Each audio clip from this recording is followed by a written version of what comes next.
Chapter 7. The Great Affirmative. The Great Affirmative appears in two modes, the cosmic and the individual. In its essence, it is the same in both, but in each it works from a different standpoint.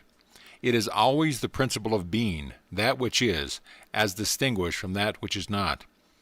But to grasp the true significance of this saying, we must understand what is meant by that which is not. It is something more than mere non-existence, for obviously we should not trouble ourselves about what is non-existence. It is that which both is and is not at the same time, and the thing that answers to this description is conditions. The little affirmative is that which affirms particular conditions as all that it can grasp, while the great affirmative grasps a wider conception, the conception of that which rises to conditions. Cosmically, it is that power of spirit which sends forth the whole creation as its expression of itself. And it is for this reason that I have drawn attention in the preceding lectures to the idea of the creation ex nihilo, of the whole visible universe. As Eastern and Western scriptures alike tell us, it is the breathing forth of original spirit. And if you have followed what I have said regarding the reproduction of this spirit in the individual, that by the very nature of the creative process, the human mind must be the same quality with the divine mind, then we find that a second mode of the originating spirit becomes possible, namely that of operation through the individual mind. But whether acting cosmically or personally, it is always the same spirit, and therefore cannot lose its inherent character, which is that of the power which creates ex nihilo. It is the direct contradiction of the maxim ex nihilo nihilo fit. Nothing can be made out of nothing, and it is this recognition of the presence in ourself of this power, which can make something out of nothing, that is the key of our further progress. As the logical outcome of the cosmic creative process, the evolutionary work reaches a point where the originating power creates an image of itself, and thus affords a fresh point of departure from which it can work specifically, just as in the cosmic process it works generically. From this new standpoint, it does not in any way contradict the laws of the cosmic order, but proceeds to specialize them, and less to bring out results through the individual which could not be otherwise attained.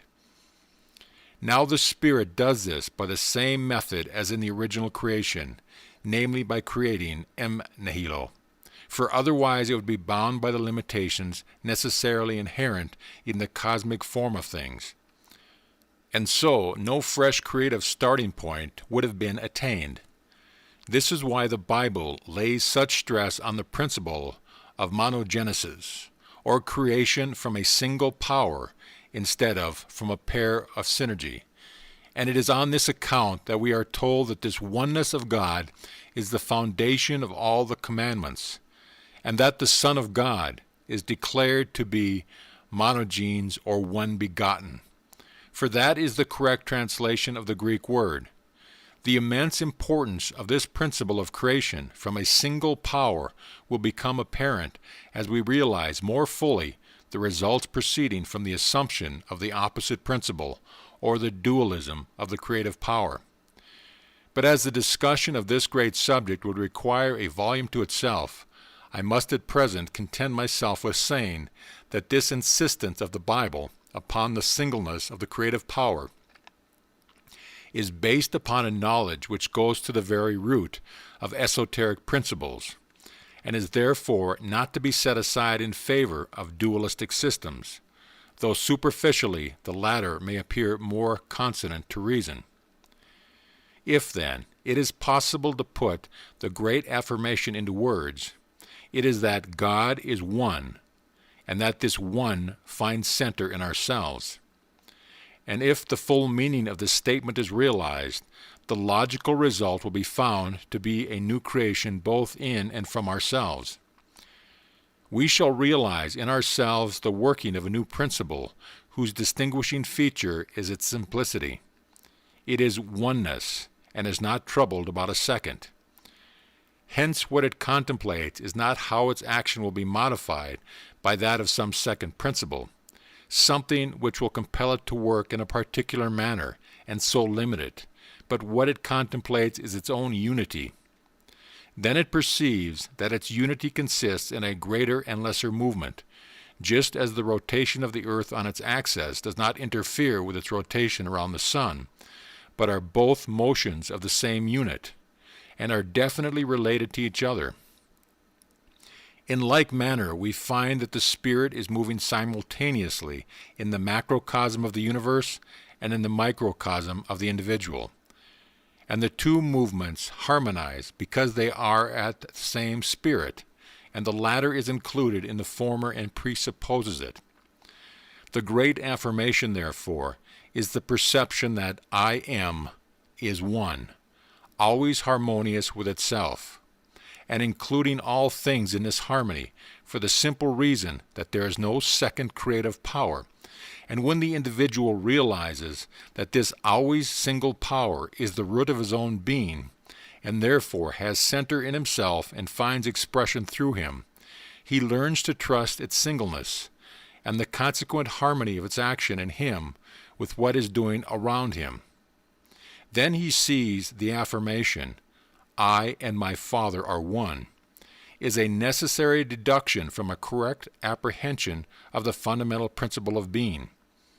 And then, on the principle that the less must be included in the greater, he desires that harmonious unity of action be maintained by the adaptation of his own particular movement to the larger movement of the Spirit working as the creative principle through the great whole.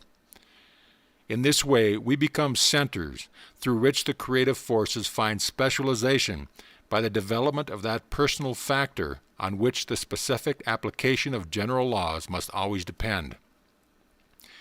A specific sort of individuality is formed, capable of being the link between the great spiritual power of the universe and the manifestation of the relative in time and space, because it consciously partakes of both. And because the individual of this class recognizes the singleness of the Spirit as the starting point of all things, he endeavors to withdraw his mind from all arguments derived from external conditions, whether past or present, and to fix it upon the forward movement of the Spirit, which he knows to be always identical both in the universe and in himself. He ceases to attempt to dictate to the Spirit, because he does not see in it a mere blind force, but reveres it as the supreme intelligence, and on the other hand he does not grovel before it in doubt and fear, because he knows it is one with himself and is realizing itself through him, and therefore cannot have any purpose antagonistic to his own individual welfare. Realizing this, he deliberately places his thoughts under the guidance of the Divine Spirit, knowing that his outward acts and conditions must thereby be brought into harmony with the great forward movement of the Spirit, not only at the stage he has now reached, but at all future stages. He does not at all deny the power of his own thought as the creative agent in his own personal world. On the contrary, it is precisely on the knowledge of this fact that his perception of the true adjustment between the principle of life is based. But for this very reason he is the more solicitous to be led by that wisdom which can see what he cannot see, so that his personal control over the condition of his own life may be employed to his continual increase and development. In this way, our affirmation of the I am ceases to be the petulant assertion of our limited personality, and becomes the affirmation that the great I am affirms its own I amness, both in us and through us. And thus our use of the words becomes in very truth the great affirmation, or that which is the root of all being as distinguished from that which has no being in itself, but is merely externalized by being as the vehicle for its expression. We shall realize our true place as subordinate creative centers, perfectly independent of existing conditions, because the creative process is that of monogenesis and requires no other factor than the Spirit for its exercise. but at the same time subordinate to the divine spirit in the greatness of its inherent forward movement, because there is only one spirit, and it cannot from one center antagonize what it is doing from another. Thus the great affirmation makes us children of the great King, at once living in obedience to the power which is above us, and exercising this same power over all the world of secondary causation which is below us. Thus, in our measure and station, each one of us will receive the mission of the I Am. End of chapter.